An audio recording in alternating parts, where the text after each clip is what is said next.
And that was the moment I sat there and went, this is real, this has actually happened. And your world literally turns upside down. And it's just never the same again. Wow. I just kind of remember like the world came like crashing down. People are gonna like think I'm weird. You know, how's this gonna impact my sport? If I could take it away as a 50-year-old woman and wear a pump and wear a CGM, that's what I would do, and I would give anything, but I can't. How long do you think it took until you sort of turned that corner of where it was really just dark and your future seemed grim to glimmers of hope?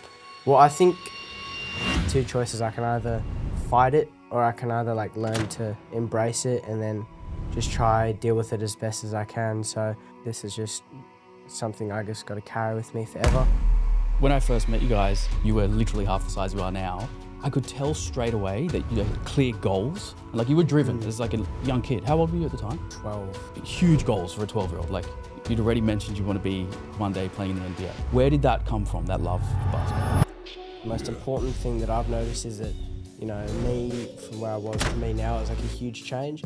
And, you know, I don't really like to compare my journey to other people's journey. I think, yeah, just taking pride and still having that determination to keep going forward, I think that's important. The Dear Diabetes segment. If you're happy to, now is your time to read out the letter that you wrote to your diabetes in first person. Dear Diabetes.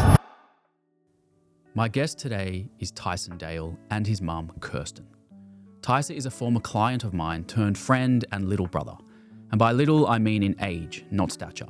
When we sat down to record this episode, he was 6'4", and by the end of the episode, he had probably grown an inch. That's how fast he's growing. When I first met Tyson, he was 11 years old and had recently been diagnosed with type 1 diabetes. His family were looking for a mentor who was also living with type 1 so that Tyson had someone to relate to. So I've had the privilege and honor of watching him grow up, physically, mentally, socially, and athletically. What started as a coach-client relationship quickly evolved into something so much bigger. I now consider Tyson and his parents family. Now, at age 16, Tyson is a promising representative basketballer who exudes a love and passion for the sport. He hasn't let his diabetes stop him from doing anything. He has big dreams of one day playing in the NBA. Whether he gets there or not is irrelevant, because either way, he's a winner in life to me and those who know him. In this episode, we cover Tyson's diagnosis story, the challenges that his parents faced and continue to face, how Tyson's diabetes diagnosis impacted his friendships at school, the power of goal setting, hard work, and consistency. And Tyson ends the show by reading his letter to diabetes, which will almost certainly bring a tear to your eye. This podcast wouldn't be possible without the support of Medtronic. I'm incredibly grateful, not just for their technology, but for the people behind it. Medtronic puts patients first. They truly care, and I feel it. So to my Medtronic family, thank you. Without further delay, here is your daily dose of Tyson and Kirsten Dale. Well, the Dale family. Who would have thought, honestly, 3.5 years ago when you first emailed me, Yep. that we'd be sitting here recording a podcast? I'm just glad you responded. Yeah, well, I usually will respond to everybody. A lot of followers for one little mama bear response. But the circumstances made sense. Like you guys were 2 blocks from me, or not like so close, 15-minute walk, whatever it is. Plus, there was something about the way you just wrote your email. I was like, I want to get to know this little guy who was little back then. Dude, what happened? Honestly, no, the crazy thing is, when I first met you, you were like 3'6", 27 kilos. And then we like blinked and he's just, what are you, 6'4" now? Yeah, 6'4". What do you weigh? Around 80 kilos. So I still got you on weight. It's the Harrisburg effect. Yeah. You built him. Well, it was hard work. We put in a lot of work. Yeah. I mean, that was, part of the journey that we've been on was obviously you were going through a natural growth spurt, but like explain to people what the reason was for me joining you guys. So I'd actually connected with a mother at Tyson School whose son was actually an elite cricket player. And the school had actually set up in the beginning for this young man to kind of hang out with Tyson. And it was quite a brainchild because it suddenly triggered to me that when you're a type 1, you've got a lot of people talking to you and at you, but no one really understands what it's like, including me, to live in your shoes for 24 hours. So just the idea of, an older and a younger boy at the same school, hanging out together, having lunch together, talking about things like, mate, when I play rugby, I've got my pump on and sometimes it really helps for me to have like a band that sits around my waist, or I take it off and this is what I find happens, in terms of my sugar levels, or just someone who was a bit of a touch point.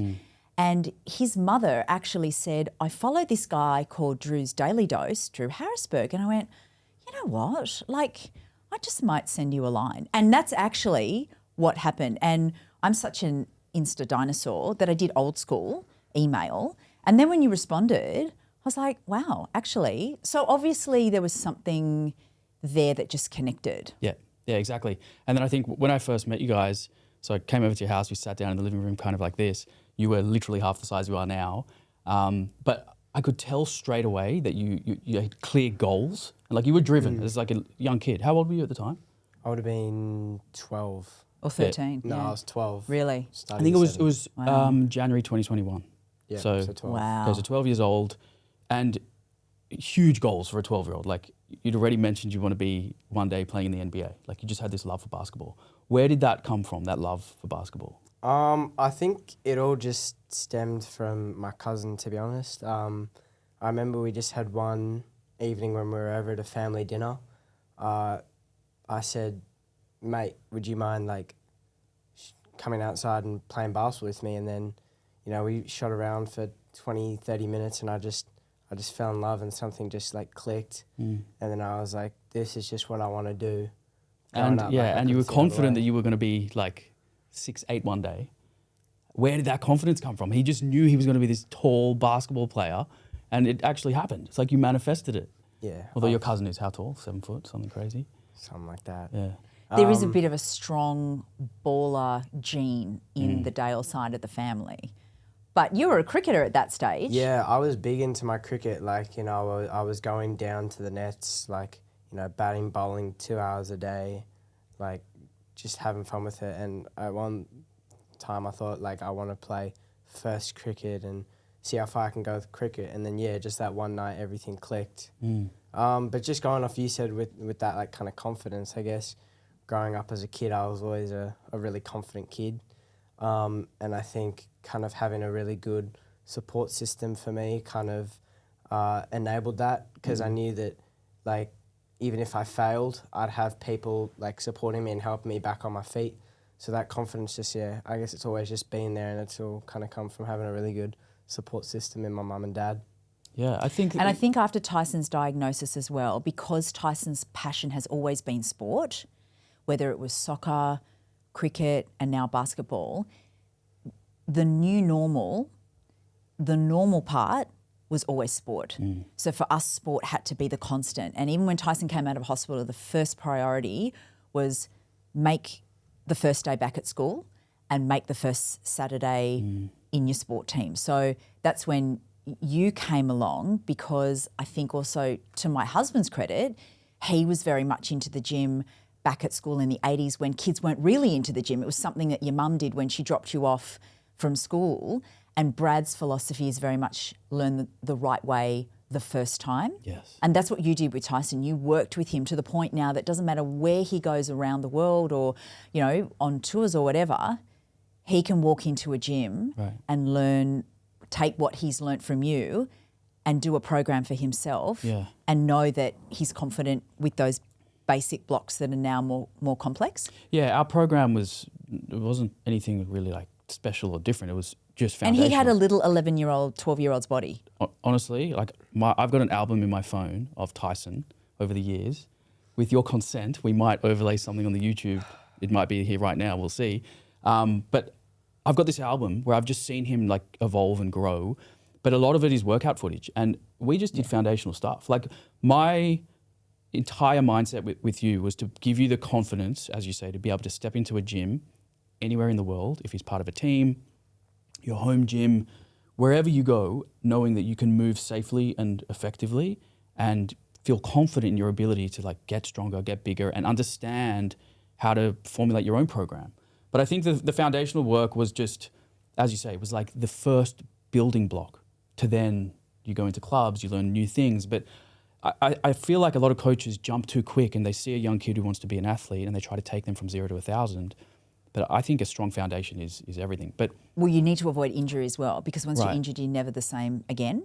And particularly when bodies are soft and pliable, and as you said, in their massive moment of growth, that's just not an option. And you really need somebody to take the time to make sure that it's not a one program fits every child that happens to be in that gym. Yeah. And that was really important. And I think the other thing also was that because you were a type 1 and such a, like, I mean, looking at some of your photos, not in a creepy way, you are a cyborg. Like, you are no, you are. Like, I mean, you have one of the perfect physiques.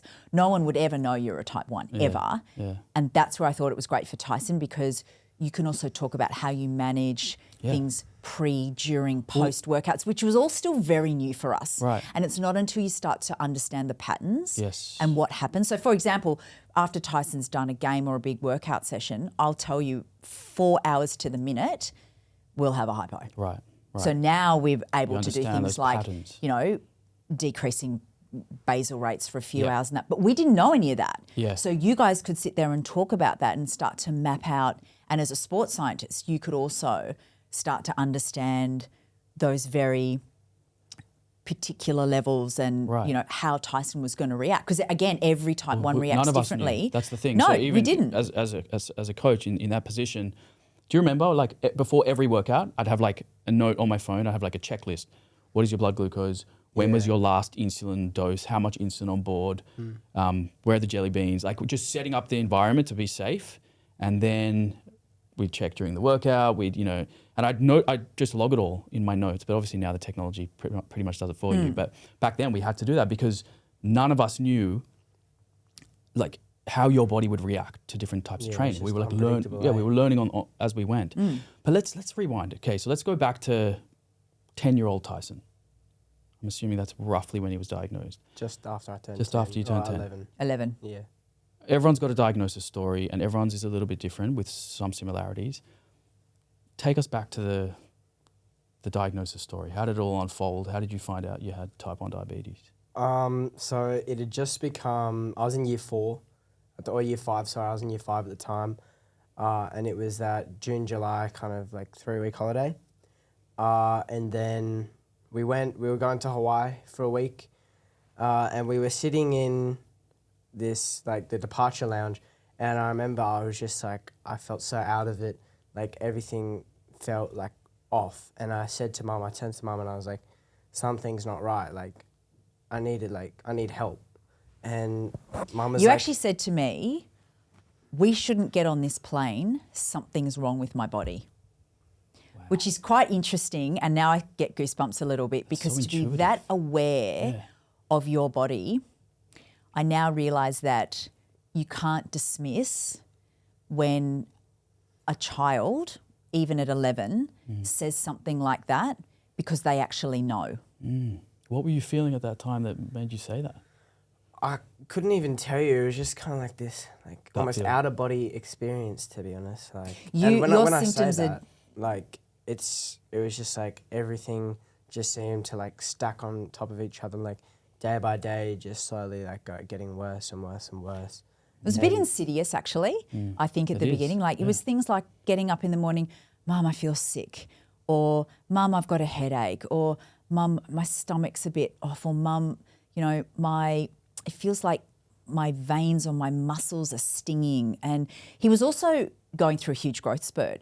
So when you're starting to string bean out and you look like you're losing weight, but your appetite is ravenous, it is easy to think, oh, you know, growing pains. It almost like camouflaged. You're itself in a eating way. ravenously. If you're having a little bit of, like, couple of kids at school are giving you a little bit of shtick, you kind of go, mate, you can't stay at home because, like, the more you stay at home, the more kind of kids are going to make your next day even worse. So they can be slightly insidious symptoms, but the problem is that you go from the slow burn to all of a sudden the symptoms snowball and we were in the middle of Hawaii. And I remember going... So you got on the plane, you went to Hawaii. But I remember thinking at the departure lounge, why would an 11-year-old who's like got mates waiting for him on Waikiki Beach and he's going to be surfing every day saying we shouldn't go, something's wrong. Like, I just remember thinking maybe it's been a long term or, you know, which is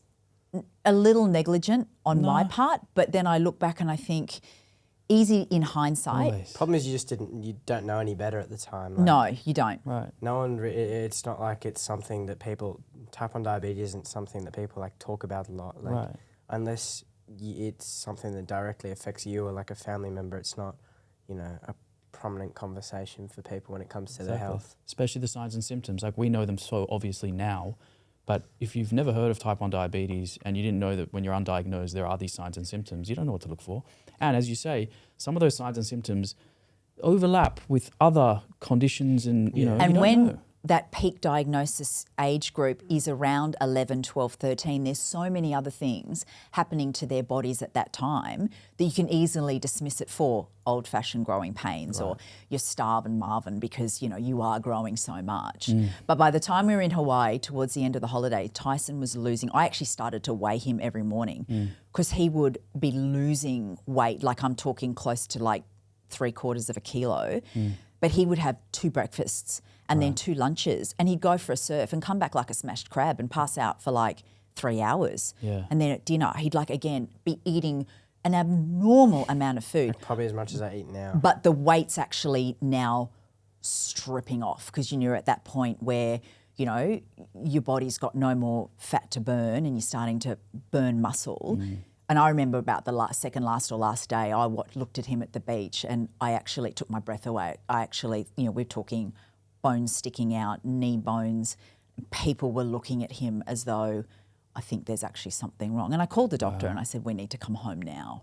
I said, I wonder, because I had a couple of friends whose kids were a couple of years ahead of us in their type 1 journey. I said, I wonder if Tyson's got type 1. And I remember the GP saying, family GP, almost a member of the family said, you can either put him to hospital now or you can take the risk and come home.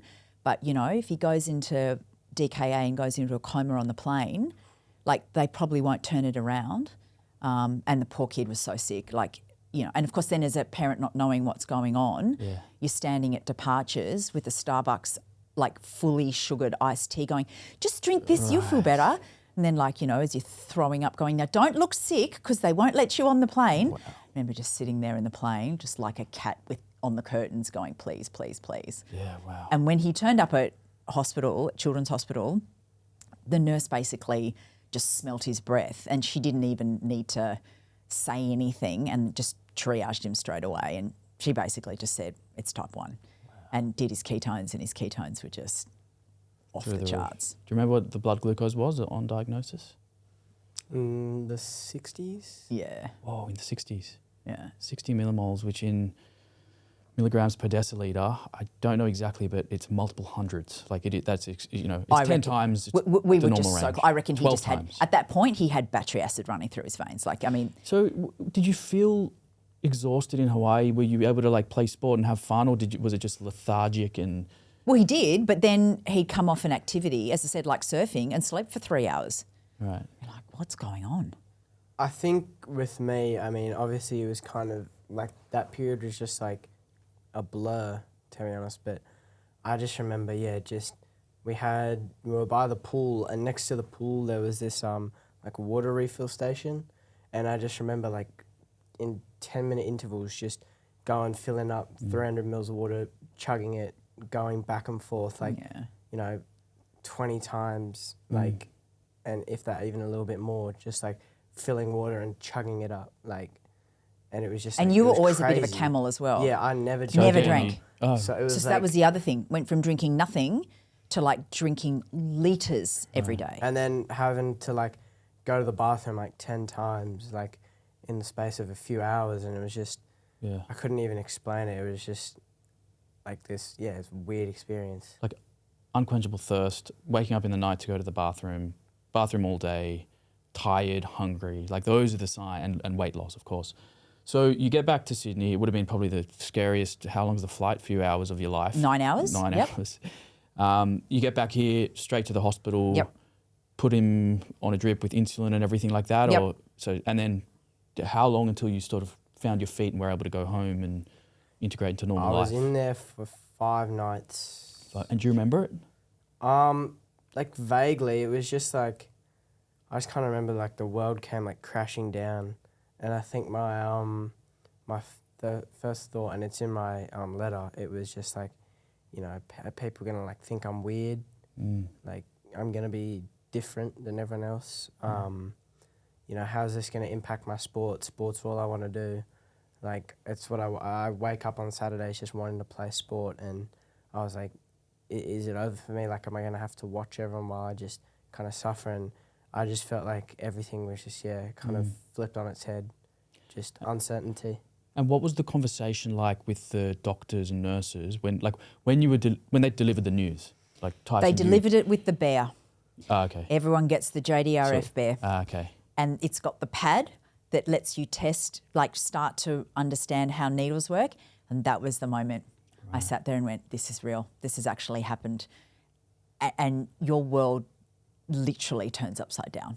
And it's just never the same again. Wow. Do you remember the feeling of like getting that news where it's like, hey, this is now a lifelong condition that you're going to have to manage? And that I whole remember conversation? the lady told me, and like, because I wasn't in like a room yet in the children's hospital. You were still being triaged. I was still in that like emergency room area, and I remember the lady walked in and I was just like there sitting down, and then she told me, and like I just cried, and I probably cried for like 5 minutes, like full bawling my eyes out. And I guess it's just because I didn't know what it meant, and I guess just a life growing up where everything is just so like, you know, fine-tuned and orderly just becomes all of a sudden like uncertain and you don't know what's going on. Like it just changes everything. So I guess for like, you know, just turned 11-year-old kid, like having that news and having to adjust to a new norm, like it's scary, especially for like such a young person to have to take on. Oh mate, I can tell you as a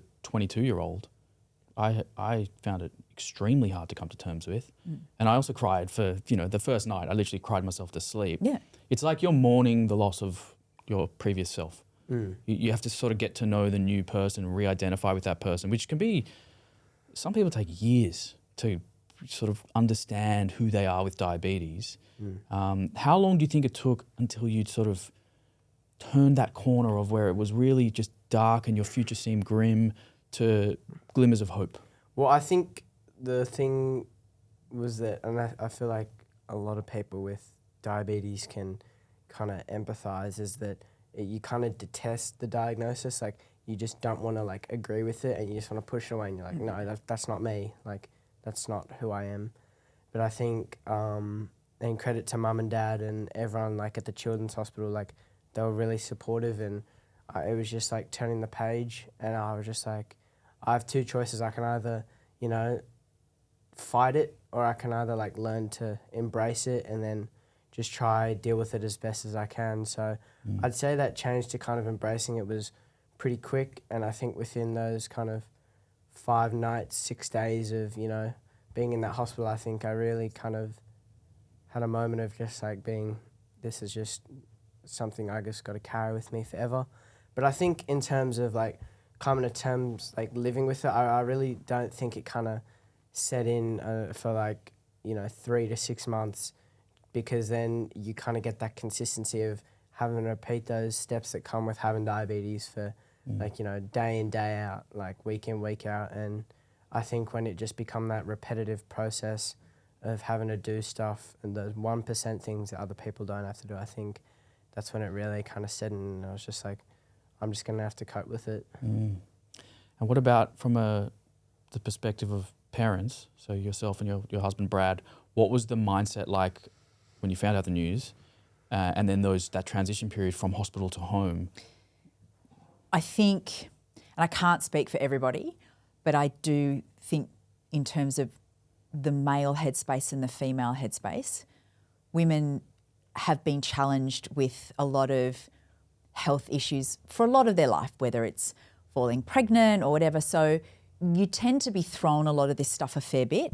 So for me, the issue was the diagnosis. And once I processed it, the action was, how do we actually make this a new normal? So for me, we were in the middle of the school holidays. We were coming off a plane from a holiday straight into hospital with an upcoming term date start, and there was no way that Tyson wasn't going to be at school on that first day of school. The school was incredibly supportive. They did, a all-year seminar, in terms of asking questions. I got Tyson onto a CGM really, really quickly. So, we were all able to monitor his blood levels. The school could. So if there was a hypo, the nurse was there. Is everything okay? The kids could ask questions like, what's that, on your arm? When he went onto a pump, which was pretty quick. And I was lucky in a way that I'd had friends who, again, were ahead of me on the diabetes journey, had given me the name of a private diabetes educator, Lucy Casson from Total Diabetes Care. She was my angel, because the other thing also is that once that Tyson came home, when he moved relatively quickly from needles to a pump, which obviously you have to learn how to be on needles, because if your pump blows up in the middle of wherever, you need to know how to carry on, with that same schedule that you've always had. Lucy transitioned us to a pump quickly, which for Tyson, even as a young sportsman, was great, because, we could all keep an idea of where his levels were going, what was going on. And when I could deliver him to school, I felt like it was a safe place, because everyone was educated, the boys were supportive, accepting, just got on with it. For men, well, for my husband, who's very much a numbers person and an analytical person, he wanted to know why. So that for him was an unresolved issue. Why has this happened? There is no family history, there's no genetic anything. Why? Is it the flu shot? Is it the shots we took when we went to Africa? Maybe it was too much bacon and processed foods, because of course then everybody's an expert. Everybody is sending you articles from here, articles from there, which they think is helpful. But when you are in this traumatic phase where you are dealing with what I actually think is a family condition, because the whole family is involved, it's not necessarily the most helpful, because you're trying to really disseminate a lot of information that's coming from people who mean well but don't necessarily have, an alphabet after their name. So I sat Brad in front of experts, in front of the family doctor who, as I said, been part of our family for 20 years. And I don't know that that's ever something that is settled, because the answer is we just don't know.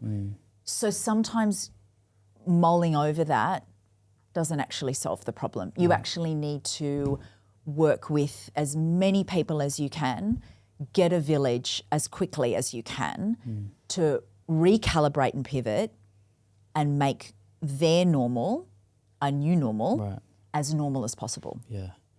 The conversation after you're diagnosed around why, what do I do to deserve this? How does this happen? It's very, very common, but I don't know if it's productive. I remember asking those same questions and looking on the internet for answers, because you're in such an emotional headspace. You're looking for answers that are going to make you feel just better, or bring some knowns into the situation. I think it brings some closure and peace, but I don't know you're going to get closure and peace. Because it is one of those random things in the universe. And my career was very much about fixing things. So I'm fine at fixing things, but that's not to say that there were and sometimes still are times where, I've been known to sit in a Westfield car park and howl, primal howl, just because if I could take it away as a 50-year-old woman and wear a pump and wear a CGM, that's what I would do, and I would give anything, but I can't. And that's frustrating as a parent, because you're used to being able to fix things. And it's the one thing I can't fix. I can manage it and I can make it, it's my job to make it as easy as possible for him, but I still can't fix it. Yeah, my mum said almost the same words. She's well, like, your if I could mother's take a doctor, it away. so that's even more salient, because she'd be like, this is what I do every day. Yeah. I try to help and cure people every day, and the one person I can't fix is my son. And my dad, who obviously also is a doctor, but worked with people with diabetes for, decades. And then his son gets diabetes. Yeah, it's so hard. The emotional hurdle that you have to jump over is so steep. Like you get diagnosed and all of a sudden you've got no resources. You don't know how to deal with it. And it's like, all right, good luck. Go into the real world and figure this out. It can be extremely difficult. What was it like going from living without diabetes to finger pricks and injections? For how long did you do that for before you went onto the tech? 3 months. So 3 months of multiple finger pricks per day. I'm assuming it was like 5 to 10 maybe? For me, it was like having a newborn again. And I was so much older. I was like, this is a nightmare. Yeah. Like, this is full on. Like at, 3 o'clock and 6 o'clock in the morning. And I mean, So how you were did doing you find it? finger pricks in the middle of the night? Yes. Do you remember this? Yeah, or vaguely. Sometimes I wouldn't even remember getting finger pricked. Right. So you could sleep through it. You'd come in, prick his finger, check it. What if it was extremely high? Would you just Well, no, you'd have to obviously do give a correction dose? Yes, absolutely. Wow. And do you remember getting injected in the night when you were sleeping? Can't say I did, No? to be honest. Just first time, to be honest, before I got diagnosed, my sleep was so bad. So when I kind of got back to getting to be healthier again, I just slept like a rock. No, that's understandable. And so you would give the injection in the night, and then I'm assuming 2-3 hours later, you'd have to check again. Yeah. Talk us through the mental stress as a mother having to do that for 3 months. As I said, I was a lot older. I'd been through the, night feeds of newborns when you expect to do all of that. It was like that all came again. With a but 10-year-old baby. 11 years, 12 years later. And it was actually very, very tough. And not only you were going through the physical, and I used to set the alarm, so I'd get 3 hours and then go back and do the finger pricks. But you're not only, it's not like you're doing something basic like a feed, you're actually looking for numbers. So good luck trying to get to bed when your kid's high, thinking, oh my God, this is really bad. I've got to get the numbers down. Are they going to go down? Was the correction shot right? It's quite stressful. Very stressful, actually. And then was that, I'm assuming the just that load of stress that comes with finger pricks and injections, after 3 months, you were looking for tech solutions where you could go, all right, well, there's CGMs available, there's insulin pumps available, which takes some of that load, at least carries some of it. Doesn't completely go away. There's always risk. Definitely. And what was that like transitioning? Do you remember the transition from finger pricks and injections to... I thought we got into CGM pretty quickly, no? We did, very quickly. Yeah, so I think that kind of, that finger pricking of early in the mornings and, middle of the night, so that was a fairly quick kind of stage. Yeah. But I just remember the CGM, I was just I think it was my dad's dream, to be honest, because he could just look at the numbers and charts and whatnot. So Numbers guys. Numbers guys. Finance guys, Yeah. they love numbers and data. Yep. Yeah, I think in terms of the transition for me, it took a while for me to find the right spot, to be honest. I remember I got my CGM in and I put it right on my stomach, and then the next day I went to go up to the local park and just kick the footy with Dad, and I was just it's not going to work for me, when I bend over, it's kind of feeling uncomfortable. If I go and kick, sometimes it'll get scrunched up by my knee. So yeah, that was definitely one weird thing. Having something physically attached to you, kind of like a cyborg, is definitely a weird feeling. And yeah, it was kind of hard to describe, but I think it really helped.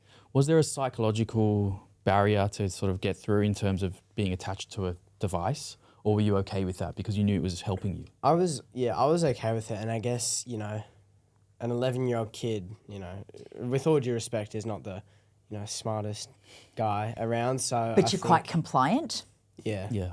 At that age, I don't think you're resisting too much because you're still quite beholden to what your parents tell you to do. Do you know what I mean? I Right. think as you get older, Yeah. it's possibly a little bit more difficult, and I can understand, which is why I think it's a very personal journey, the kind of devices that you choose or choose not to use. I know guys who are in their 50s and 60s who still do finger pricks and injections, and there is no way that they'll ever go on a pump or a CGM because it's what they've grown up with and what they're comfortable with. Personally, I think if technology is available to you and it can work for you to make your life easier and the people around you, why wouldn't you? Yeah. I mean, I can relate a lot to that because I think for the first 7 years of my diabetes journey, maybe even more, maybe 10 years, I didn't use a CGM. I was so just rigid in my ways with I was doing 15 finger pricks a day for 10 years straight. Maybe more than 15 because I'm so active and I always wanted to know what my blood glucose was, which in hindsight is kind of almost hilarious that I didn't just jump onto a CGM immediately. But I had an issue with the psychology of wearing a device. Yeah, I get You could see my diabetes on my get body, that. which I don't even know why I changed. I'm actually trying to think back. No, so I did a very long distance cycling event. It was like 250-kilometer ride. And I knew that I couldn't check my blood glucose with finger pricks on the ride. So I put in a CGM before I did this event. And I just remember wearing the CGM for like 2-3 days and thinking the data, the alarms, the alerts, I've never felt safer. The anxiety dissipates. But how amazing to actually have a night's sleep. The sleep. Because I don't even know how you would sleep because unless you've got someone there with you checking, like, wouldn't you be anxious that you'd go really low? Did, my strategy? And maybe not wake up? I don't recommend this strategy. When I was diagnosed, I set an alarm every hour. Wow. From when I went to sleep till the morning. I would wake up in the night and prick my finger every single hour. So if my blood glucose was high, I would give an injection. But then when you go back to sleep, you're sleeping with the anxiety of, am I going to go low? And I would have nightmares. Yeah, so you're not sleeping. You're not sleeping. And you can't function. I was having nightmares that my blood glucose was 0.9 or 1. But it felt real in the moment, but it was just a bad dream. And then I would wake up and check and I'd be like, phew, it's 6 point whatever. I did this for 8 years. Yeah, that's just... Like the anxiety. Obviously, I didn't set the alarm continuously as I got older, but for that first year, the alarm was set. But then my brain had sort of got stuck in this pathway and pattern of always anxious in the night, having nightmares about blood sugar crashing. And then when I got the CGM, it was just the weight was lifted. Yeah. It was I think incredible. also, like, when you realise that sleep deprivation is the most basic torture device, Right. like, you can't function. And you've got enough you're thinking about. I mean, you guys have got so many decisions and so many calculations that you're making, maybe 180 to 200 more than me every day. Again, it's about taking the pressure off and making it as easy for you guys as possible and for those that are around you to help you. Yeah, it's like if we've got these tools to help us and you're not leaning on them and using them, you're just making life a bit harder for yourself. And again, it comes down to choice. Some people don't want to. That's But I fine. also think that there is a psychological thing about if I implant a device in my body, that's my diabetes taking over me. I do get it. Yeah. But it's actually not. You're actually going, I'm controlling Yes. my diabetes Yeah. and I'm running the show. Yeah. It's not running me. And going on what you said about psychology with kind of wearing your CGM, when I started playing basketball, I already had my CGM on because I was diagnosed before I started playing basketball. I used to wear a sleeve, not a full sleeve, just like a little cutout of cloth that I used to put over. It was a tubey grip, you know, that they dispense in hospitals. Yeah, and I didn't really I wasn't worried that it was going to get knocked off because for the most part it wasn't. But to be honest, I just didn't want people like seeing it because I almost felt, you know, being kind of like coming into a 12, 13-year-old kid at the time, I was kind of embarrassed, I guess, because it just looks different, you know, and you look different, you feel different, like, you know, and especially on the court, I think it kind of creates that sense of, you know, being uncomfortable, and if you're uncomfortable, you're not confident. So I think, yeah, that psychology of kind of wearing your diabetes was definitely something that growing up as a young kid definitely kind of like impacted me because I didn't want people to see me differently. But did you also worry that maybe there were issues with discrimination, not intentionally,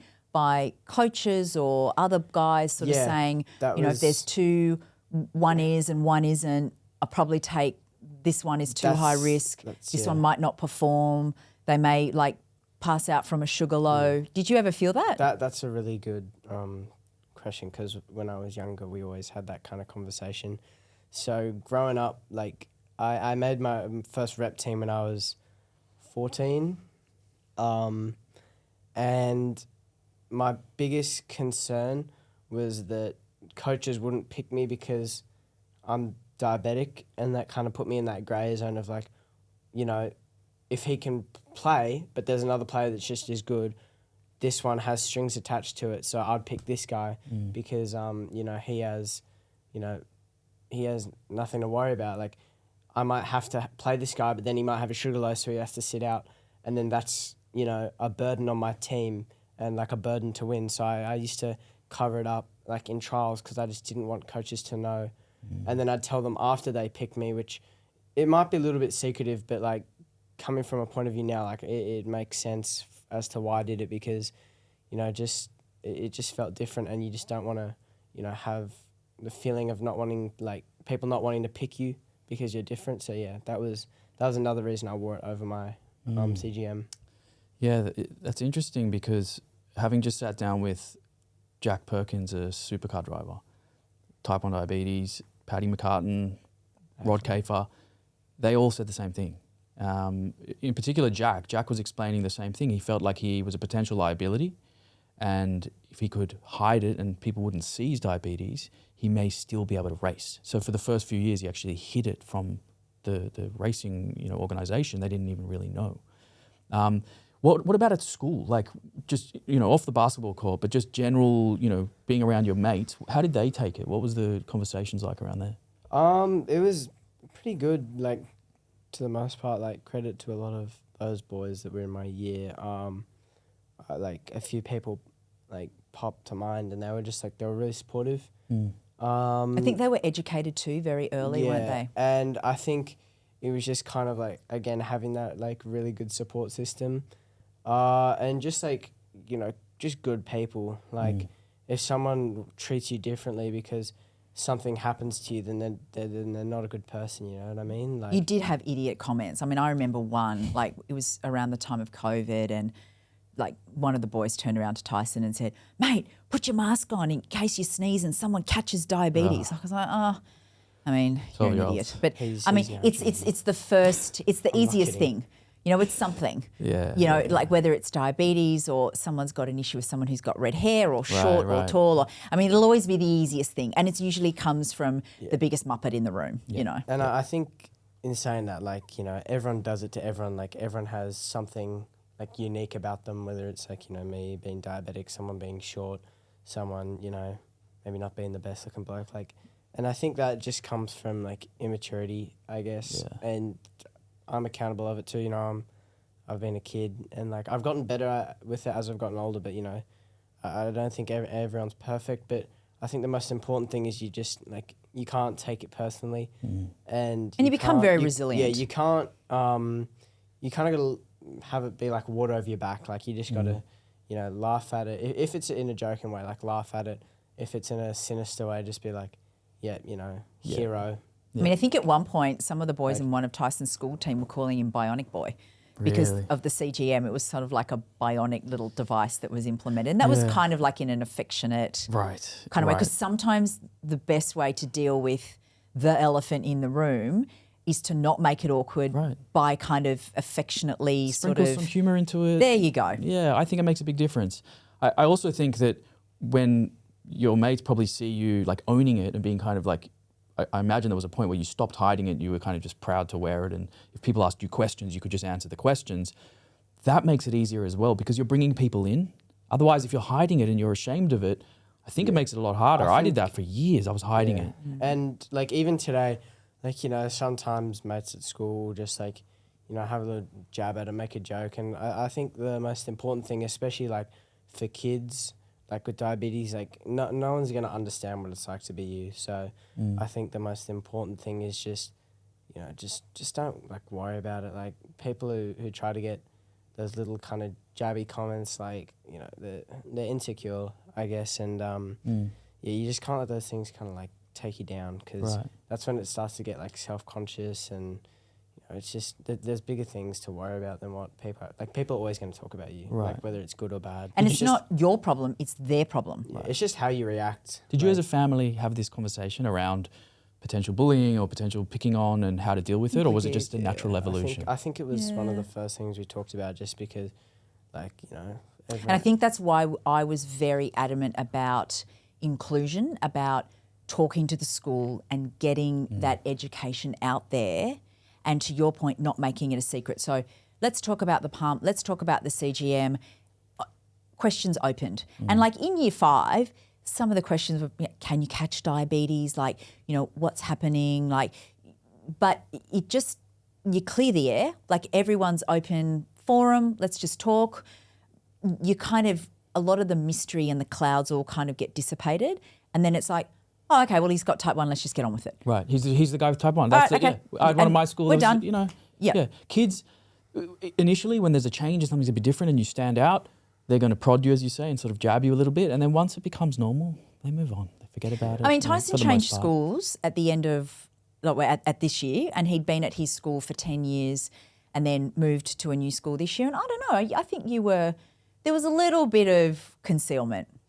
I concealed it purely, it was that same reason again. Like, I didn't want coaches knowing about it, I guess. I in a way, like, I moved to that school, and the coaches helped me move to that school, like, purely because, I have basketball dreams and I want to chase them. So I try to keep it as low as possible because I was like, I don't want them to kind of second guess their decision in a way, and I don't want them to second guess, like, me, because obviously I don't know if it was something that they've really been accustomed to, having a player as a diabetic, and I just, same thing again. But then, I just don't think it's a thing that people really need to discuss, like, I'm not really, someone who wants the attention out of it. Like, I just kind of crack on. Like, if people see it on my hip, I'll say, yeah, I'm diabetic, have been for 5 odd years.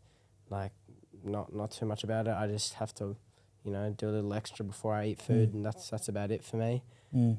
So people still find out, like, every day, and, like, people I've known for years. Like, obviously after I got diagnosed, like, there was someone who I've known for two odd years the other day, and they said, you're diabetic, and I was like, yeah, I have been since I'm 11, and they were, like, shocked. So I guess it's just something that, doesn't need to be, like, brought up as a conversation. It's just kind of something that you have and you just kind of live with. Right, and if it comes up in conversation, you're happy to talk about it. Yeah. Sometimes it can be a connector. Yeah. Like, Tyson had a coach and they were on tour in, like, Arizona in July, and Tyson noticed his CGM and said, mate, you're type 1. And you're diabetic. And he goes, yeah, type 1. Tyson said, so am I. And so there's a connector there, and sometimes we were going through an airport and it was a little bit hairy and wasn't the friendliest place. And I had to obviously do an opt-out, and that's easy in America because every other person is a type 2 diabetic. But, this part of the world, it was a little bit sketchy and there was a little bit tense that we're not going through any, sort of X-ray or anything, and body scan, and we're doing full pat-downs. And the minute I pulled the paperwork out with this head of security, he went, my niece is a type 1 diabetic. Well, it just went, like, the whole tone changed. Yeah. Tyson was just given, like, the royal treatment, and this guy's chatting on about how, like, it was really interesting to watch in the last place you would expect. Yeah. It's such a unique connection to have with somebody else. Yep. So sometimes it can think be about us. Like, connector. we're sitting here today. I mean, obviously this wouldn't have happened if none of us had diabetes. And I've met so many interesting people and relationships over the years because of diabetes.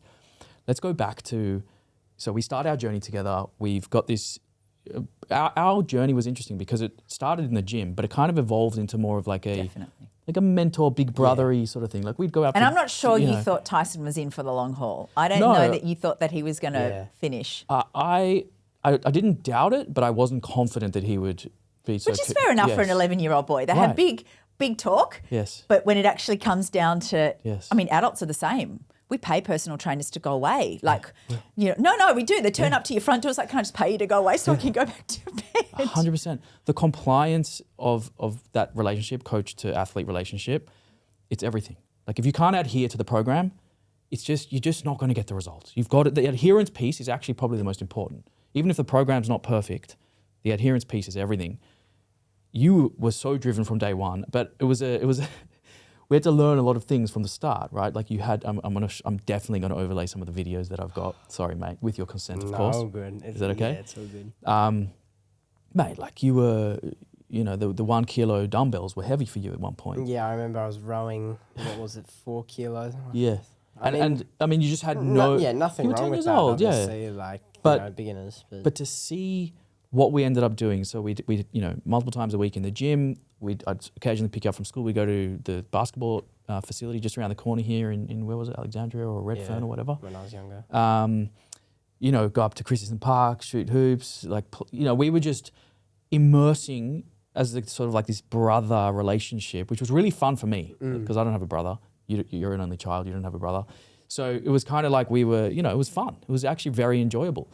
But then to watch you develop and grow physically and mentally and all of the above was unreal. What did it feel like when you began to see, you know, the progress in physically your body changing, but also your athleticism and your diabetes management and all of that? It's rewarding. I mean, obviously, you know, you speak about stuff like, you know, my athleticism and, you know, how my body has changed. Like, obviously there's still like a long way to go with that, and you know, you compare me to, you know, other people, like, you know, I still have work to do, but I think the most important thing is comparing me to where I was before. And I think the most important thing that I've noticed is that, you know, me from where I was to me now is like a huge change.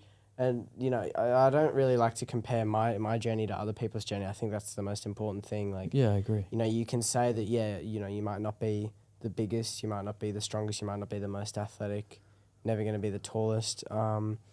But I think, just taking pride in where you are, where you've come, and then, you know, still having that determination to keep going forward. I think that's important. But I think, it was just rewarding knowing that, like, slowly, you know, I knew most other kids weren't doing what I was doing, like on court and in the gym, and then just seeing that. And I remember we went into lockdown, and like I came out of lockdown this completely different like person, and people were like, wow, like, where's this come from? You've just gotten so good out of nowhere. And I was like, it hasn't just happened out of nowhere, because people they don't see those unseen hours, like waking up. They think it's basketball unicorn dust, and it comes like the fairy delivers it in the middle of the night, or no.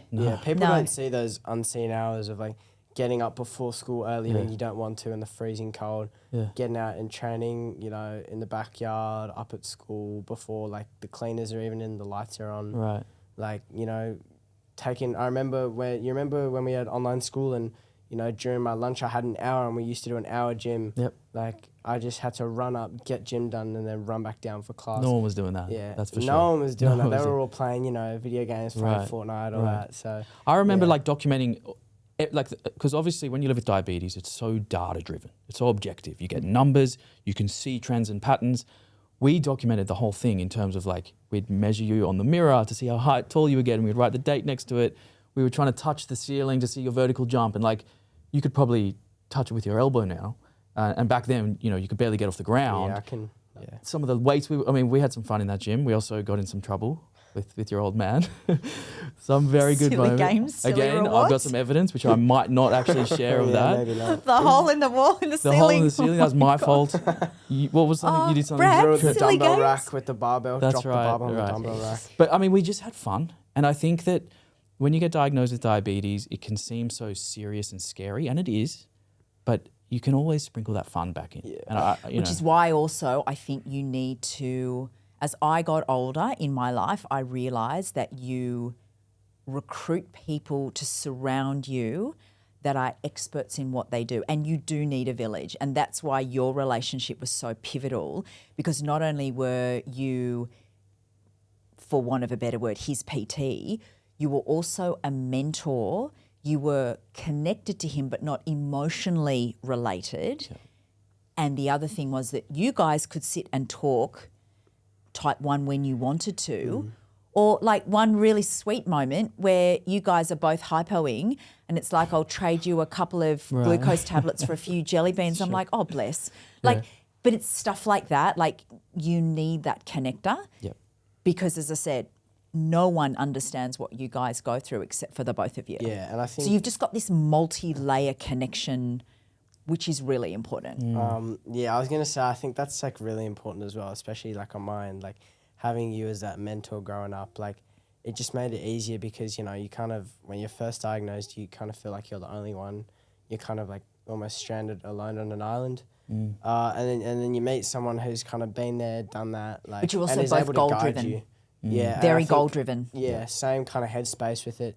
I think that's really important because then, you know, you can have someone who's already been through the steps to help kind of navigate you through the way because they've already been through it. So I think that was really important for me. Yeah, I mean, from my perspective, I didn't go into it with a blueprint at all.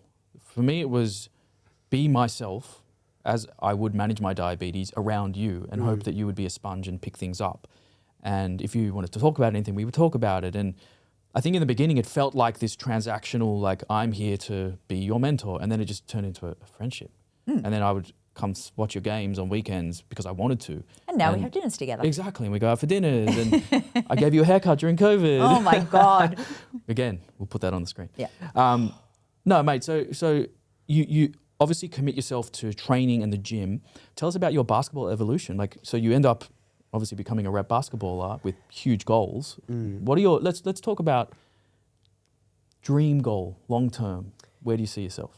I mean, for me right now, the goal is like Division 1 college, and I think in terms of just going to America, like I think especially for Australians and international people, any college is like a dream. But for me, like that Division 1 level, like playing against guys that, you know, go into the NBA, you know, getting attention from leagues all over the world, like going to be doing it professionally, like that's what I want to do because, you know, I'm not the first in my family to want to take that route, and I don't. And I think your Yeah. cousin was a real Yeah, catalyst for you, wasn't he sparked it for me, and I kind of, you know, I even today, you know, I'll never tell him, but I kind of like grew up wanting to kind of be like him, and I think that's Well, now he knows because he's definitely going to watch the show. yeah, but I think that's something that's definitely sparked my journey. But I think it's also just like, it's just passion, you know, like, and it's just loving what you do, and I think the most important thing for me that I've always said is I'm never going to be the type of guy to work, you know, in an office, like, you know, 9 to 5. Like, I want to do something that I really enjoy. And for me, that's basketball. So I don't really have kind of a plan B. I've just put all my eggs in one basket with that, kind of make it to that college level. And then from there, you know, either come back and hopefully play in the NBL or, you know, play overseas, wherever it is. I don't really care. Like, money to me is not the be all and end all. I just really want to be able to say that I played basketball for a living and just be able to enjoy it.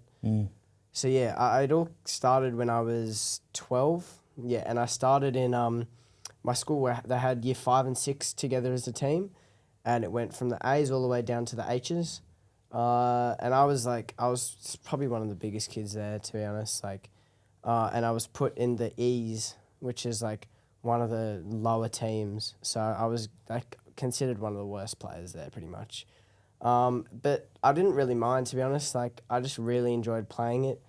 And then I just kind of committed myself to this goal of just getting 1% better every day. And just, yeah, kind of committing to what I want to do. And, you know, you do that over so many days and so many months and so many years that, like, eventually you do reap the rewards of your hard work. And I think your cousin actually said to you, this is a marathon, your basketball journey. This is not a sprint. Yeah. And I think that was a really... Yeah, because a lot of people do burn out, and I think that's a really big problem with young kids in sport. But I remember you were telling me, I can't remember the exact number, but you would shoot, was it, how many makes would you do from a free throw line until you were ready to go back inside? Like, you would just stay out there for hours. yeah. What's the most makes you've made in a session? I mean, when I was in lockdown, I used to make 500 a day, like makes, which would probably be around like 800 shots. But that took about like at least 4 hours a day. Like, no shooting machine, nothing. Obviously, now that I have access to those kind of tools, I'm able to do that, you know, in a lot shorter amount of time. But I think that was, that was really big, and I think that kind of developed that kind of work ethic in me that, you know, kind of said, like, I'm committed, I'm driven, I've got a goal. I think now, so it's not so much like militant, just purely because I've built those fundamentals and they'll never go away. Right. So now I'm not more worried about the makes, I'm more worried about the quality.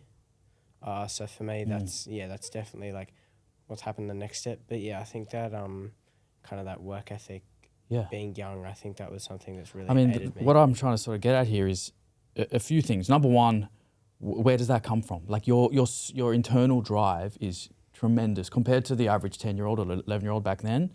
Like I just remember everything we did, you had to try win or be the best at, or you put in the work. And props to Tyson. That's not That's what I'm Brad and saying. I being those parents No. that like need to have him as the equivalent of the next Tiger Woods, or having to live vicariously because like, you know, we want the medal on the chest to say our son.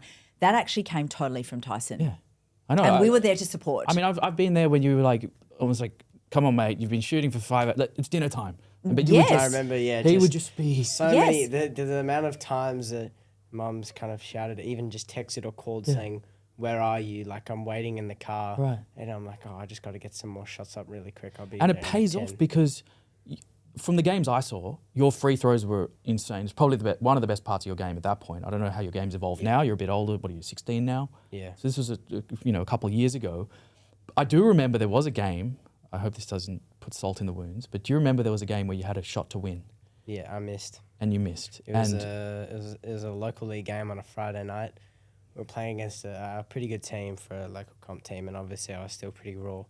We were down 3, and this was like to tie it, and it was a step back 3, 2 seconds on the clock, and I missed it, and I was just like, I was heartbroken. that was a great But gut I drive remember home. you saying, there was something that you said, because in our next session, we double clicked on this because it was important psychologically to talk about.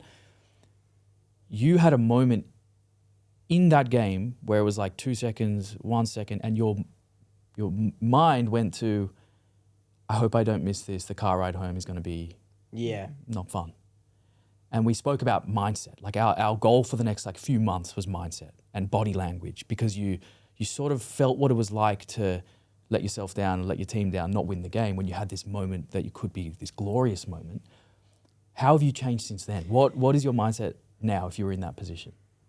I mean, just when I'm playing in the game, like it might sound, a bit corny or cliche, but like anytime I'm playing against someone, I just want to kill them. Like, I just want to send them home in tears. Like, He's a savage. You could just be like, you could be my best mate, but like if we're playing against each other, I just like, I want to like beat your socks off kind of thing. So I think Win at all costs. Yeah, I guess like a lot of people like to call it like kind of arrogance, but as I've gotten older, it's definitely gotten like quieter. But I think, I just mentally that was a real big pivot point. And it happened a couple times after that where I've been like, I've missed so many more game-winning shots than I've ever made. But, I think the most important thing is just kind of, you can't change the outcome after it's happened, but you can obviously change how you react. And I think for me, those were really big. The misses were much bigger learning lessons than the makes.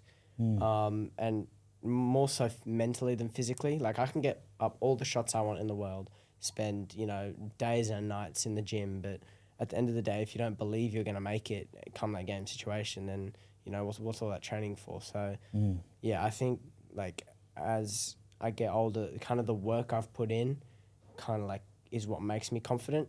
And I think obviously sometimes everyone does have that kind of lapse in belief of themselves. But yeah, for me, I think I'm playing my best when I'm confident. We used to, I mean, that's such a good lesson for anyone listening in anything, is that firstly, you put in the work, it builds confidence. Then you're not attached to the outcome. So you're just process driven. I think we watched like a AFL, because it was right around the AFL. Yes, we I did. think it was Nick Dacos. It wasn't Dacos, but it was a Collingwood player. It And was, you could see him. Elliott. He It was just Jamie like, Elliott. I've just won the And game he for knew he you. was gonna I'm make good. it. You He could knew tell, it. he knew. Right. So after the siren, basically, so he's marked the ball, siren goes, he's got a kick to win from the sideline 50 out.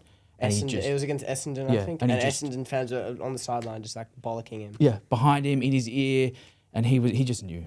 He was like, give me the ball. I want that ball. Yeah, and so we I'm- spoke about, like, if you're ever in that position, how do we build the mindset of, like, give me the ball. I want to shoot this shot. I know I can do it. And we spoke about body language and posture. Because, I mean, should we tell them about your nickname, Turtle? We call him Turt. Team Turt. Team Turt. But Turtle came from, I think it was because you were just, when we were training, we were doing sprints, you were just like a little bit slow Wasn't and there round. some like move that he used to arch you his would back round the your wrong back. way? Yeah. It was you had this sort of body language where you weren't like standing Defeated. defeated. Right. So we called him Turtle as like a fun sort of prod. and your nickname became Turt. And then we made this funny thing where if you make it to the NBA, we're all going to get a turtle tattoo. I'll probably put one on my other wrist where Dennis's paw is. We'll get one over there. Little turtle over there. I hope. Maybe I'll do it anyway one day. Yeah. But we spoke about body language and posture. And do you feel like now you hold yourself differently, not just on the court, I'm talking about in life, like the way you wear your diabetes, like who you are as like a young man. Do you feel, have you noticed a difference to who you are as a boy? Yeah, one thing for me consciously, even when I'm just like walking around school or I'm just walking around, like body language, it all stems from how you present yourself. And then how you present yourself, like you strut around like you're the best and you're going to think you're the best.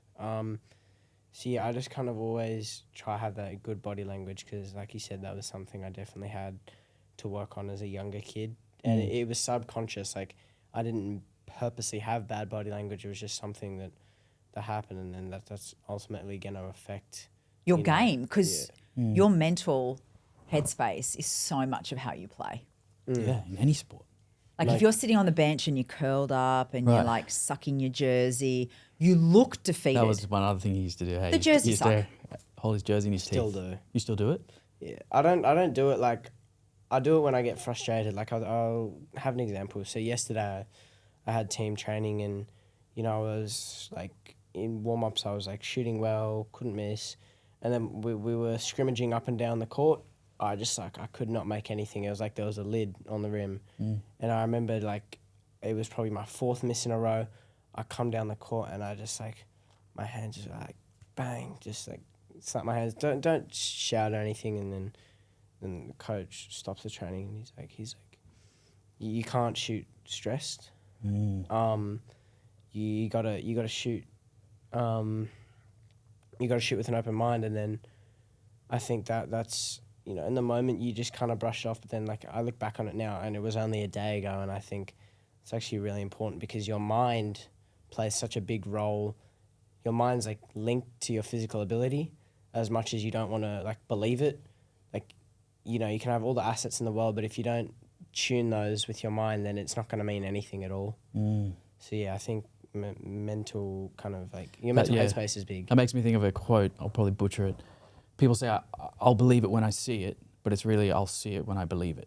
So it's like, if you have that belief initially, these outcomes will present themselves. And I think that we can draw parallels between all of this mindset stuff and diabetes management, because a lot of diabetes management is, confidence in putting in the work, knowing how to predict. And of course we have technology now that makes it so much easier. So you've had a little bit of a tech journey as well with so you started on a Dexcom G6? G5. Went to the G6? Yep. Then you went on, when did you go from needles to pump? When was that? Sorry, we were on G5 for quite a while, for about a year and a half. And during that time I went on the pump. And then I'd say a year and a half after my diagnosis, start of, I want to say 2022, I moved to that G6. And then I switched pumps. I got the Medtronic. That was a year ago. Yeah, about a year ago. But we've ago. always been quite early adopters of the technology that as soon as it becomes available in Australia. Yep. Obviously, we lag a fair bit behind America. Our TGA is very conservative, and that's fine. But I'm all about, and I think as you change, what was right for Tyson at 11, our big fear, really big fear when Tyson was 11 as parents was a hypo. So, we would think, my gosh, if he goes low, what's going to happen? We need to know. So tracking him was very, very important. That was our paramount thing, is that we need to be able to follow Tyson's numbers. Yeah. And, various companies sort of catch up to each other and surpass each other, and it's a little bit of a cat and mouse game. Yeah. So back then at 11, we were worried about tracking him. Now it's more about preventing or minimising hypos. So as various companies develop their technology, so I think you can start to get more confident in flipping in and out of various sort of mechanics that become available to you.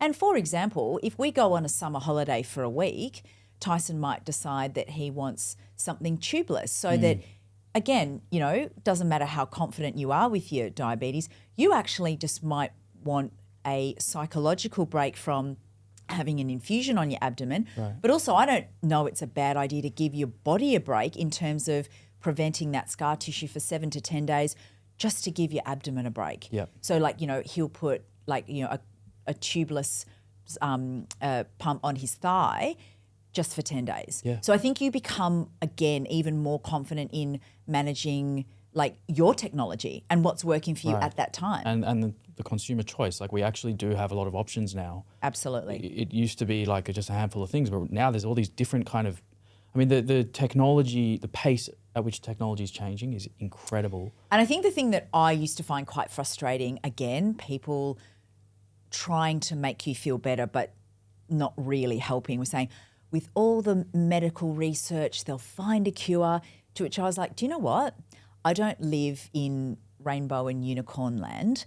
For me, there have been so many conditions that I remember as a child that even today are not cured, but the management just keeps moving forward with leaps and bounds. And even if you start to follow certain clinics in America and some of the work that's being done, offshore as well, it's quite extraordinary what's happening. So I think there's a realism that you come to terms with that maybe there won't be a cure for the foreseeable future, but you should embrace the technology and the management that's then available to you to make it as easy as possible for you. Yeah, it's like if the cure never comes, I can still live a great life. There you go. You just know that I'm in good hands. It's safer than ever to manage diabetes.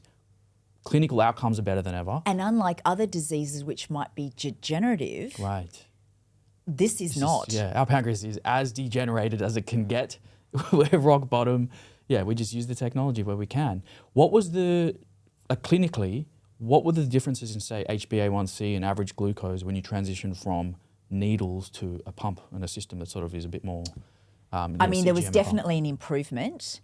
And of course, now your dad actually had a very frank discussion with me about time in range versus HbA1c. Yeah. And he was very much about HbA1c is old school.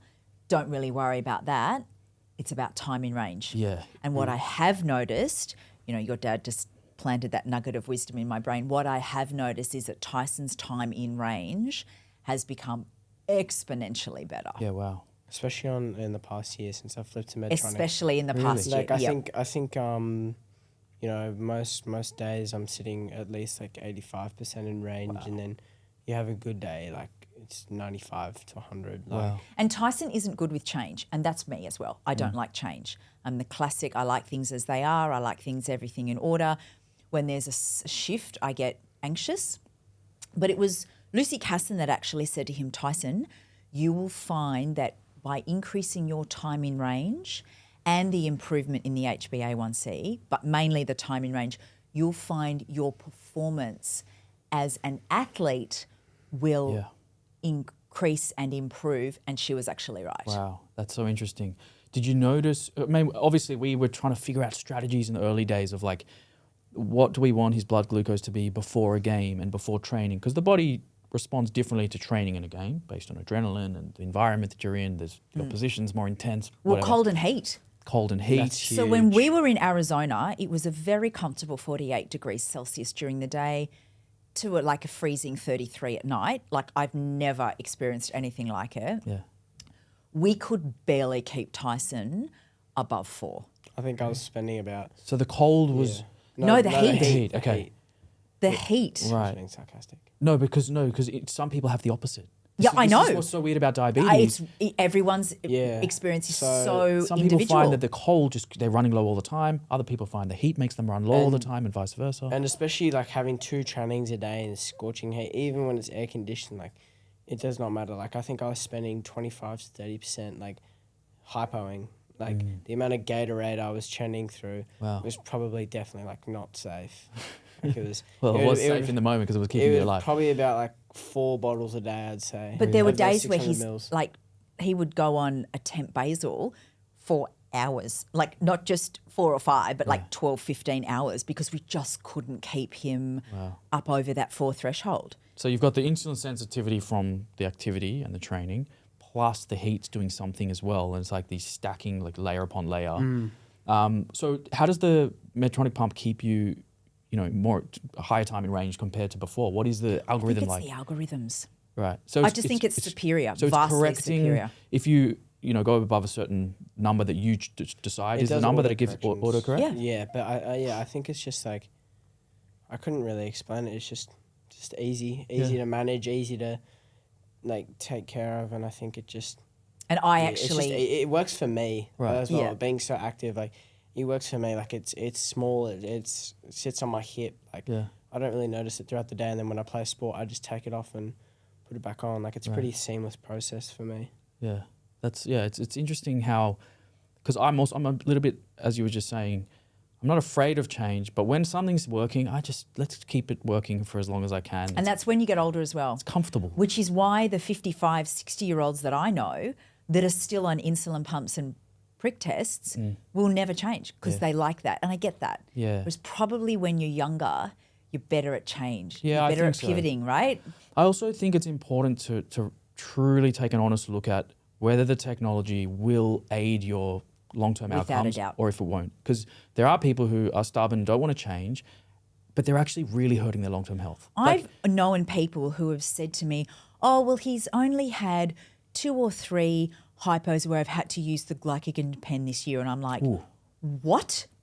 Why are you even using... Like, I've got that pen in an orange box. Oh, mine's like 1,000 years old. No. Yeah, same. I keep renewing expired. it and throwing it out, getting a new prescription only because it's expired. Me too. And actually, Lucy was the one that said that's actually how it's supposed to be. You never really want to be pulling out that orange box, calling the paramedics at the same time. I had friends who said, oh, we were at this art gallery and like security was really uptight because, my husband's like, drinking Coke and like starting to fit and I had a glass bottle and I'm like, whoa, okay, like this is not supposed to happen. Like you're not really supposed to start going into a fit about to pass out and like crunching down on a glass Coke bottle. No. So if you can prevent that, because I also think that it's quite personally traumatic, like going into a seizure or going into something like that or, running your body into a DKA situation where you're in hospital, it's very traumatic. Yeah. And I think if you can avoid that by staying in range or staying above, like it's way better for you. Right. And if you look at the research around these sort of technologies, it is very clear that CGMs improve time in range, reduce risk of hypos. Yeah. Like the numbers are it's so clear that you almost can't argue with it. But then it just comes down to the personal choice of, am I happy to be attached to this device? Will it actually help me? We know clinically it will, but psychologically some people don't want to do it. Which is also why I think, now I remember Lucy telling me this and she's like, this is going to sound weird, but this is sort of the sweet spot for someone to get type 1. This is possibly the best time because at 4 or 5, you don't have cognitive development. You're just terrified. You're scared. It's hard to reason with a 4 or 5-year-old. 15, 16 are my most challenging cases because you're going through so much as a teenager. You're starting to dig your heels in. Whereas 11 or 12, you're quite compliant. You're quite good with change. So that's actually been interesting for Tyson because, again, even though he was a little reticent to change, what he's been able to see in his performance over the past year has actually delivered for him, for his benefit. And you can sit there and say, okay, what was working for you before, with the change, it's now working for you better. And it's developing and you've been able to see yourself. And that's the other thing I've always said to Tyson. When he was 11, I was like, you are going to manage your pump. Obviously with my supervision, but Tyson has always been responsible for his diabetes management. Because again, this is something that he needs to manage his whole life. I could get run over by a bus tomorrow and I'm also not going to be one of those spooky mama bears that's like sitting over the top of you hovering. You need to live your life. And by you taking control of your diabetes management, it means that not only are you autonomous, you're not relying on anybody, but you're actually not letting something that's a condition become an overwhelming monster. And that goes with his friends as well. So if they happen to be all at the beach and out surfing, don't think your mate's going to save you. you have to understand that you need to save yourself and then ask for help. So we found these great like liquid gels that a lot of the bike riders use. Not amazingly great in terms of taste, but you put that in your board short pocket, you suddenly think, I'm getting low and I'm actually quite far out. You can't expect one of your friends to do like the bronze medallion save move because they're busy doing their own stuff and they could be panicking. You have to be able to take that exchange of 15 grams in that sachet, then put your hand up to help. So it's all that practical stuff that you need to look after yourself. Yeah, I think it's such a good point about being accountable. No one cares about your diabetes more than you. The responsibility is on you to look after it. You're going to have a team around you who are going to support you, but it's owning it. You've got to own it. And I think you've got to own it not just in strategies in place for going low or around mealtime, but it's about having that mindset of I'm going to own this no matter what. It's up to me. And then you learn more. You discover new things. So I think it's amazing. Matt, your journey, to watch you over the last 4 years, incredible transformation. You've gone from a turtle to a giraffe / whatever you want to be known as now. Mate, I gave you the homework of finishing the show with the Dear Diabetes segment, where you write a letter to your diabetes. If you're happy to, now is your time to read out the letter that you wrote to your diabetes in first person to show people what sort of that internal dialogue or monologue that you have. Just be in the moment, like feel the words that you've written. You've obviously put the work in to write this, so just be present in that and let it out. Use this opportunity to let it out. Lovely. All right. Dear diabetes, thank you, but fuck you. Without you, I'd be able to eat without second thought, but with you, I've learnt discipline. Without you, I wouldn't have been made fun of for being different, but with you, I learnt resilience. Without you, my parents wouldn't have to worry that little bit extra, but with you, I learnt the meaning of family. Without you, my life would be clear of the little extras that mean I have to take one more step on every occasion. But with you, I've learnt that those extra steps along the way help build character. And through that, you have made me unapologetically me. It was just over 5 years ago today, on July 9th, 2019, that I was told I had type 1 diabetes. A young 11-year-old's world had just come crashing down. I thought it was over. I thought my friends would think I'm weird. I thought my love of sport would have to remain on the sideline. And I thought my life would be turned upside down for good. The road ahead seemed bleak, scary. But most importantly, it seemed uncertain. A world in which everything had been so orderly and certain was no longer what it once was. The adjustment was hard. The new norm was difficult and took time to understand. But through consistency, I came to terms with who I was. And that was the same person that I'd always been. Still the young, sprightly, sport-loving kid with a loud mouth and bundles of energy. Just now, I had something unique about me. Turning the page to a now 16-year-old kid, thriving and confident in who I am, I never let my diabetes define me. And whilst the road to being where I am now was by no means easy, it was rewarding. Because it was through learning not to wrestle, but stand alongside my diabetes, I truly understood that you can't change what happens to you, but you can change how you react. And for that, I say to my diabetes, whilst you may be the worst thing that's ever happened to me, you've taught me the best lessons for that. And for that, thank you. Wow, bro. That was amazing. Thank you. Wow. He's a writer too. Mum, give him a fist bump there. Honestly, I mean, that's what we call it, man. That's incredible. You summarized diabetes perfectly. How did it feel? Actually, like sometimes like writing it down and it was weird. out. I wrote it last night because I didn't realize we had this tomorrow, so I was just like, "Oh, I got to get this done." No, it was actually really good. I think it kind of just made me kind of sit for a second. I was just at my laptop writing it, and it was just kind of this like moment of reflection, like where I was and where I am now. So it was really, really nice. But I think it was weird to kind of talk about it to myself and then have to write a letter to talk to a camera about it. So it was definitely weird. It was mixed emotions, but I think it was. Well, you nailed it, mate. I think it was good to write. You absolutely nailed it. Look, let's prepare ourselves for a meal. Obviously, we've got some food coming. We can talk a little bit about our insulin and how we administer and Lovely. the difference between, I'm using the Medtronic InPen, you've got a pump. Let's sit down for a meal and enjoy that. Perfect. Okay, so before we eat our meals, obviously, we've got the checklist we have to go through. Number one, what is our blood glucose currently? Number two, when was our last insulin dose? How much insulin do we have on board? All these kinds of things. So, let's check our blood glucose. I'm going to use I'm very proud of this. Are you ready? See if I can get in the mic. Hey Siri. What's my glucose? Okay, viewing. You're 5.4 and steady. The technology. So sometimes I'll do that when I'm driving, because obviously you want to be 5 to drive. People Yeah. do that. So I'll just have my phone plugged That's in awesome. and ask Siri. So I don't have to. Brad totally wants to get Tyson onto that because obviously he's got his L's now, and that's yeah. Let me know when you're on the roads and I'll make sure I I'm. am. Oh gosh, okay. I'll make sure I'm not anywhere near the You suburb. just see a when you're- big black truck and you're like, oh. Oh gosh. So what is your glucose right now?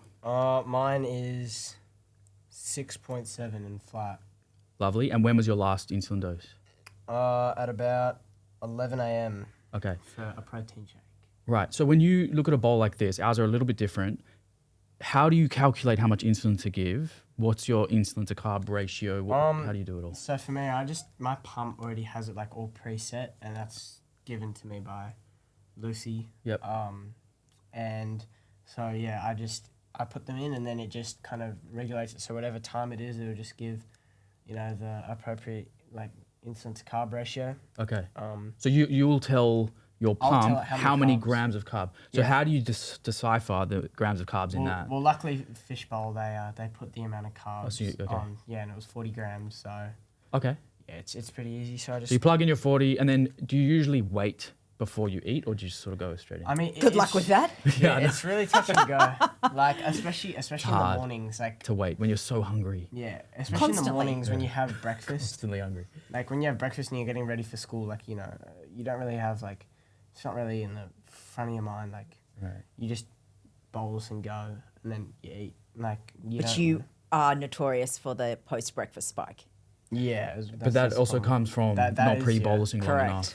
It is hard. I It's think hard. the thing is as well, like it's hard. Even like sometimes when you're having a home cooked meal, and I'm sure you had this when you're growing up, and mum says dinner's ready, but it's still barely cooked. And, she just wants you to set the table. He's throwing No, punches. no. I now build in buffer time because I don't like my meals to get cold while you're still out doing shots or like having a go. very languid long shower. There we go. Yeah, so for me, Family Feud live on air. I love it. Okay. Yeah. So you give your however many units you need for the carbs. yeah, If you can wait, you'll try to wait. If you're really hungry, you're going to eat. yeah, but And then you expect it to be a little bit higher. I mean, it really also depends on what I'm eating. Like, so for me, something that works really well for me is bread.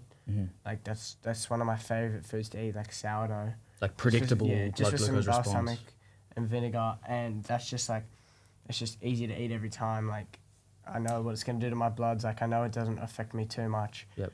Because you said that I remember you said, I read something that one of your biggest things that you missed since becoming diagnosed was your bread, one specific love shop in Bronte. You were just like, I can't do it. Do you Iggy's. now? Yeah, so what I've realised is Carly's, I call her the sourdough queen. She makes a homemade sourdough. Of course she does. Of course she does. Sourdough is probably one of the only sort of white bread, so to Yeah. speak, that doesn't spike my blood glucose. Tyson the same. You're right. But other types Turkish. of bread, yeah. Right. Even like Off the charts. Right. yeah, for me, sushi is something like I have sushi a lot after school, like as a snack before I work out, or I go get shots up. Like Or maybe do homework, just as a random thought. But the white rice, how does it go? it actually is like pretty good, okay? to be Alright. honest. But I wonder guess if that's it's because also- it's sushi rice. It's also Maybe. because it's like it's mixed in with like mostly salmon, which is healthy fats and proteins. Slows down the glucose entering. That's a good interesting. point. Kind of like Mars bar. I don't know if you kind of I'm sure you probably do know this, like apple with peanut butter. Yeah. Like that's something a lot of people use before training, especially like a few diabetics I know, just because the Healthy apple mixed with fats. the peanut butter fat, it slows the spike. Right. You get like this drip feeding of glucose So that sort of interesting. matches exactly. the rate at which your muscles are uptaking it. It's a science. So yeah, for me, I'll probably, because I didn't get rice, so I'll do, and I often eat brown rice, but today I just didn't feel like it. So yeah, I'd probably, honestly, there's not many grams of carbs in this. There's barely anything but in I'll it. still give a little bit, because even protein and even the small amounts, it will influence your blood glucose a little bit. And I'm trying not to be perfectionist, but I often am. Do you think about the dressings though, whether there's sugar Yeah. in the dressings? I often wonder what's in them, and Yeah. part of eating out is just taking a bit of a guess, and an educated guess. Yeah. You know, and I'm also okay with being wrong with my dose, but I'll be conservative. So I'd rather go a bit higher than have a hypo. So I'm going to give 1.5 units. Yeah, that's interesting. I remember when Tyson was first diagnosed, there was an issue about the lag time between ordering and receiving your food. Restaurants are bad. And Feel free to tuck in, man. sometimes that pre-bolusing can be a bit dicey if there happens to be a delay in the kitchen or your order gets, That's the only time I don't pre-bolus. Yeah, interesting. Restaurants never. As you Okay. say, what if the food doesn't come? What if it looks different to what I thought? I need to see the dish to know what my dose is going to be. Right. So that's when that rule goes out the window. Yeah. And I'll wait as long as I can without making it weird socially with who's around. But no pre-bolus at restaurants. Because again, that's the weirdest thing. And I remember we would try to go out to restaurants quite early on. And even a simple thing about going out to eat as a family, you have anxiety of how long is it going to be between, is this like, have they put the order in? Have they put it in correctly? And then having to say, my son's a type 1. Right. Could you make sure that the food comes, quite quickly? Yep. Or, Yep. it's hard. It's It is hard. hard. Yeah, I think like having strategies in place that just make it safer. And the safer strategy is just go high for that hour. Yeah. Correct it when you can. Or have like a sugary soft drink. Or have when something, exactly. Have like a lemonade on the Yep, table just yep, in case. definitely. So I'm going to give 1.5 units. This is I've been loving this. This is so for me, this impressive. is like my version of a pump. You know what I mean? Yeah. Because it's like, this is the Medtronic InPen. So all of the data from this goes straight to my phone. That through is next Bluetooth. level. I'll show you, Tice, look at this. So like in real time. So it tells me right now my active insulin 0.8 units. When was my last dose? 9:14 a.m., whatever. So then when I prime this, it picks up that it's a priming dose. I'll give like a little 1.5 Yeah, right. to That is prime just it. next level. And straight away it'll pick up, there we go, 1.5 units. But now when I give my real dose, so another 1.5, it will recognize that that was a prime, and it'll sort of like take it out of the logbook. So let's see what happens here. So this is quite interesting for you, Tyson, because we actually in Tyson's kit bag for basketball always carry a pen with him, because there is a chance, slight as it may be, that if he is sweating a lot, his infusion may come off. Yeah. And if he's out at a tournament all day, he may not want me to put a new infusion on because A, he's super sweaty, or B, it's not the right environment to do it. Right. So he does actually sometimes do manual. So And some that people, is like when they pretty feel fantastic. diabetes burnout, they'll take a pump break and they'll go on one of these. Yeah. You still get the data. Yeah, yeah. So like when you're that's the thing. exercising, if he shows up to the gym or basketball, just look at the app and go, oh, I've still got 2.5 units of insulin on board. Like it just That's takes the fantastic. guessing out. So That's what I did I'd when love we it. went to this time last year. We went to Bali for a week, and I just said like, I just want to break from the pump. Like, I just want to chill. So I just went on something that was just like, like Mum said The earlier, just Omnipod? Omnipod. Yeah. Yeah. I just put it on my thigh, like, and for the whole day it was just under my bodies, and I was swimming and everything without having to worry about the infusion. So I think it is important to sometimes have a break from that kind of systematic thing, and like I think even if you that- treat it well, like just like reward yourself with a little break. And I think your body actually does need a break as well. Like that real estate around your abdomen, you need to give it a bit of break, like prevent like that scar tissue issue.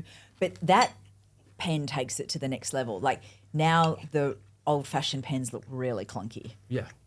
like really clunky. Like not having data, You can't. you're in the dark. You are in the dark. I feel safe with it. I love it. Yep. I'm still not ready for a pump, but if I need, I sat down with my educator. I'm talking with my mouth full. I sat down with my educator, and she basically said, "Your time in range, your HbA1c, I'm like hitting it out the park. The sort of psychological and learning of getting a new pump for maybe not that big of a clinical outcome may not be worth it for me." Maybe gave for me the you, choice. the deal breaker is when it becomes tubeless. Maybe. But also, if you could prove to me that it was going to add years to my life, I would do it tomorrow. Yeah. Because I value that beyond anything else. There's also baby steps. You weren't using a CGM a few years ago either. Yeah. Like now you sit Yeah, there and go, that's true. what was I thinking or not thinking? So, you know. You never know. You never know. And as technology's changed, again, it fits into your lifestyle. Yeah. Which is why it's such an individual journey. I think what you just said there about adding years onto your life is really important with diabetes, because I've heard so many stories like online and stuff, and it's just like people just manage their diabetes poorly, and like the effects later, it might not catch up to them in their 20s and 30s and 40s, but like once you get to that older age where you start to like slow down and you're less active, like the effects of it after are like awful to see. Yeah. So I think you reap the benefits later in life for the decisions you make earlier in life. But both of 100%. you have got patterns now in terms of eating and lifestyle that will probably not change even when you move into different phases of your life. So you both in your 60s will still be probably active, having a great like diet, good lifestyle. It's probably not going to go pear-shaped all of a sudden. Totally. And know. as you say, we've deposited early over the years all of these sort of, hard work, showing up, all of that. And I intend to be doing muscle-ups into my 60s. I don't know about you, but I'm trying Well, my your best dad to is the hold on to classic that. example. Yeah, he's Right? He's doing pretty good. Yeah, He's pretty really fit. good. Very fit. He's in good shape. He shows up. But it's just consistency over Yep. years and years and years. There's Which no- is why if you implement it now, it's such a part of your life. It's a bit like you with your morning swim. Like it doesn't matter whether it's like hurricane, like horizontal rain, 4 degrees, or a beautiful sunny day, you still go and do it and nothing changes that. Yeah, non-negotiables. Not negotiable. Well, let's enjoy this food. Thanks for coming on, man. Pretty So much already good. finished it. I'll enjoy it. We'll cut the cameras and eat our lunch. But yeah, having you both on was unreal. Thanks for having me. I think Yeah, there's going to be thanks for so having many, us. important little nuggets in there that people are going to take away. So keep up the good work, man. I'll see you in the NBA, eh? Will you fly me private jet? I thoroughly enjoyed that conversation with Kirsten and Tyson Dale. I hope it gave you an insight into the complexities of living with type 1 diabetes, not just for the individual who holds the label, but for their family too. As Kirsten said in our episode, type 1 is a family condition. And I have to say, Kirsten and Brad Dale have done a wonderful job raising a remarkable kid, or should I say young man, in Tyson. Thanks for listening. I'll see you in the next episode.